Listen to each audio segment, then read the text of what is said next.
नमस्कार साथियों, आज हम बात करने वाले हैं चीन की जनसंख्या से जुड़े एक गहरे विषय पर, जो कि अपने आप में ही एक बड़ी समस्या है। आपको बता देना चाहते हैं कि इस वीडियो में हम आज चीन की एक भौगोलिक समस्या पर बात करने वाले हैं, जो कि आज चीन को सामाजिक और आर्थिक रूप से प्रभावित कर रहा है। दोस्तों, पहले आपको बता दें कि चीन की जनसंख्या दुनिया की कुल जनसंख्या प्रतिशत में 18% की भागीदारी रखती है और चीन दुनिया का सबसे ज़्यादा जनसंख्या वाला देश है। दोस्तों, चीन की ज़मीन का एक खास भाग में जनसंख्या घनत्व कम है। यह घनत्व दूसरे भूभाग के मुकाबले बहुत कम है। हम बात करने वाले हैं हू लाइन के बारे में, जिसे हे चोंग कहा जाता है। यह एक अदृश्य रेखा है जो कि चीन को भौगोलिक रूप से दो भाग में विभाजित करती है।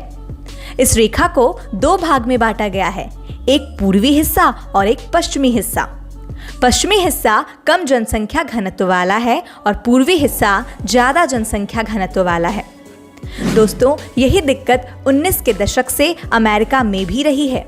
पहली बार 1935 में खींची गई हू लाइन लगातार जनसांख्यिकीय विभाजन को दर्शाती है। चीन इससे कैसे निपटता है, यह देश के भविष्य को निर्धारित करेगा। इसके समापन बिंदुओं पर कोई स्मारक नहीं है। वास्तव में कहीं भी 2330 मील यानी 3750 किलोमीटर विकर्ण पर जो दोनों बिंदुओं को जोड़ता है। हू लाइन जितनी काल्पनिक है उतनी ही अदृश्य भी है। चीन के पश्चिमी भाग, उसके आधे से अधिक क्षेत्र में उसकी आबादी का केवल 6% हिस्सा है। हू लाइन देश के जंगली और खाली पश्चिम को बहुत अधिक आबादी वाले पूर्व से अलग करती है।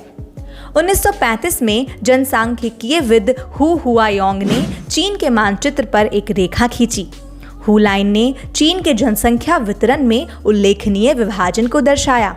यह विभाजन न केवल चीन के वर्तमान के लिए बल्कि उसके भविष्य के लिए भी प्रासंगिक बना हुआ है। दोस्तों, यह उत्तर पूर्व में हे शहर से लेकर दक्षिण में टेंगचोंग तक है।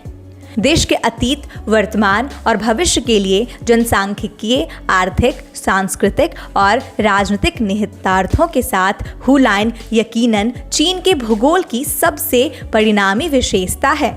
फिर भी आप इसे चीन के किसी भी आधिकारिक मानचित्र पर नहीं पाएंगे, न ही जनवादी गणराज्य के वास्तविक भूभाग पर इसे पाएंगे। दोस्तों, हू लाइन जितनी काल्पनिक है उतनी ही अदृश्य भी है।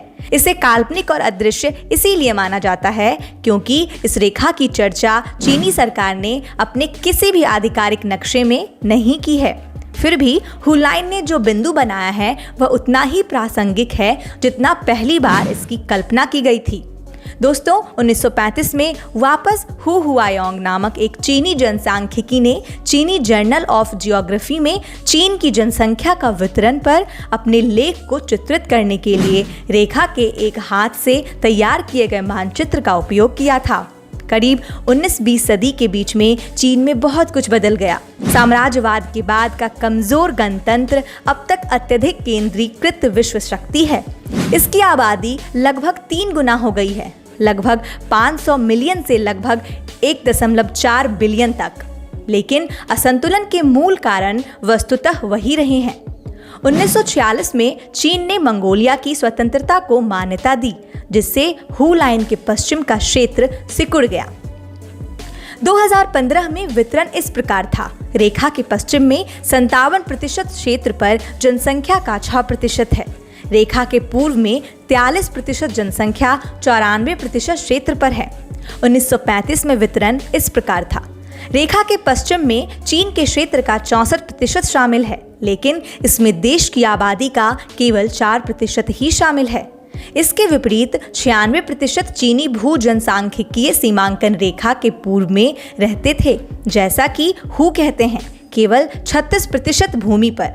यह जनसांख्यिकीय विभाजन इस तरह क्यों है, इसका मुख्यतः कारण जलवायु और भूभाग को कहा जाता है। दोस्तों, रेखा के पूर्व में भूमि गीली है, जिसका अर्थ है कि खेती करना आसान है। इसीलिए एक बड़ी आबादी के लिए पर्याप्त भोजन का उत्पादन करना आसान है।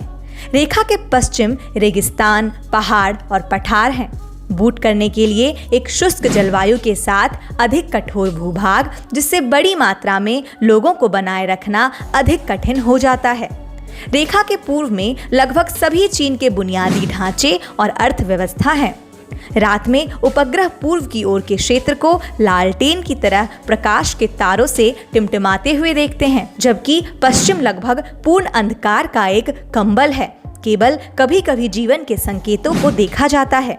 चीन के वाइल्ड वेस्ट में प्रति व्यक्ति जीडीपी मेहनती पूर्व की तुलना में औसतन 15% कम है।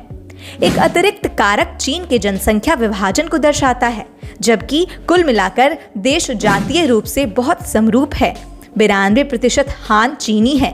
चीन के जातीय अल्पसंख्यकों को बनाने वाले 8% में से अधिकांश लाइन के पश्चिम में रहते हैं। यह भी एक प्रमुख कारण हो सकता है।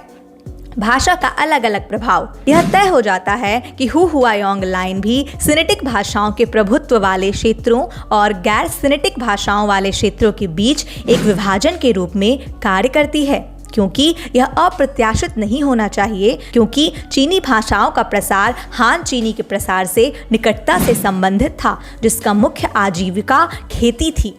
चीन के भीतर जातीय वितरण के निम्नलिखित मानचित्र देखें।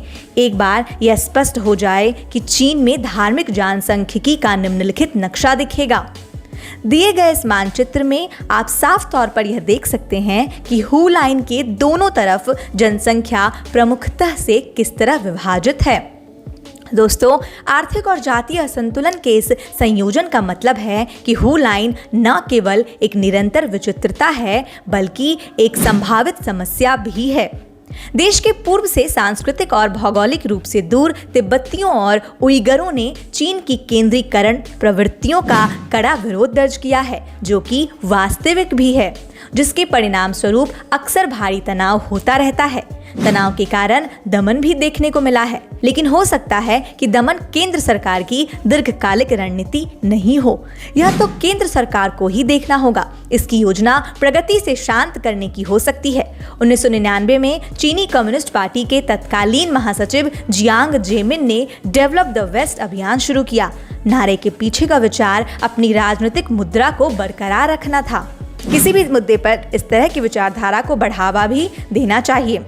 चीनी के एक प्रधानमंत्री ली केकियांग ने चीन के पश्चिमी आधे हिस्से को आधुनिक बनाने के लिए बार बार देश से हू लाइन को तोड़ने का आग्रह किया है। क्षेत्र की प्रति व्यक्ति जीडीपी को देश के औसत तक बढ़ाने के लिए उद्योग और बुनियादी ढांचे को जोड़ना, लेकिन स्थानीय लोगों को डर है कि प्रगति जनसंख्या परिवर्तन लाएगी। चीन में वहां यानी पश्चिमी भाग के लोगों को जातीय अल्पसंख्यक आधिकारिक तौर पर मान्यता प्राप्त है और कुछ अधिकारों का आनंद लेते हैं। हालांकि अगर वे अपने ही क्षेत्रों में अल्पसंख्यक बन जाते हैं, जो कि विचारणीय विषय की तरह देखा जा सकता है, और चीन की सरकार इस पर दुनिया भर के विचार भी लाती रहती है। आशा करती हूँ कि आपको यह वीडियो अच्छा और रोचक लगा होगा। अगर इस वीडियो से आपको वैल्यू मिली तो कृपया लाइक करें इस वीडियो को, और इस तरह की और जानकारी पाने के लिए सब्सक्राइब ज़रूर करें हमारे चैनल को। धन्यवाद।